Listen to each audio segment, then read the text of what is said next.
Sparks are flying 8 days before voters weigh in on Prop 112 and others. Good evening. I'm Ann Trujillo. And I'm Shannon Ogden. Now, Prop 112 would change where drilling is allowed. It would push new wells half a mile from homes and schools. That's 5 times the current rules. Now, both sides of the issue packed the State Oil Commission hearing today to sound off. Critics blasted the agency for still reviewing drilling applications this close to Election Day. Those applications could be grandfathered in if the measure passes.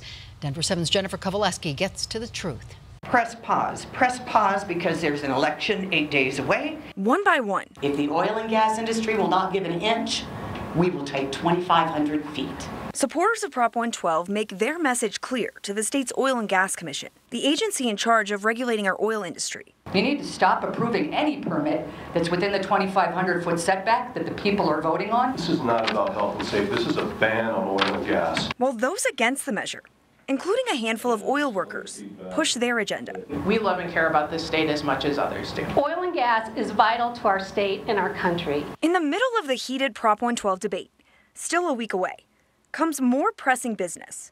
The approval of over 100 new drilling site applications being given the green light over the next 2 days. Critics argue the commission is trying to push them through right before Election Day, so they'll be grandfathered in if 112 passes. The state tells us that's not the case, that these hearings are scheduled a year in advance, and quote, nothing changed to stop COGCC from performing business as usual. They also note approving an application doesn't immediately give oil companies the green light to drill. They still have to get a permit approved by COGCC staff. Many of us here feel like this is a rubber stamp agency, that you sit politely, but you're not really listening.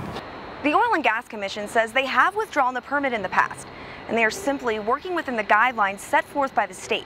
As for what happens to those approved applications if Prop 112 passes, they say that will be up to the next Attorney General to interpret the measure. In Denver, Jennifer Kovaleski, Denver 7.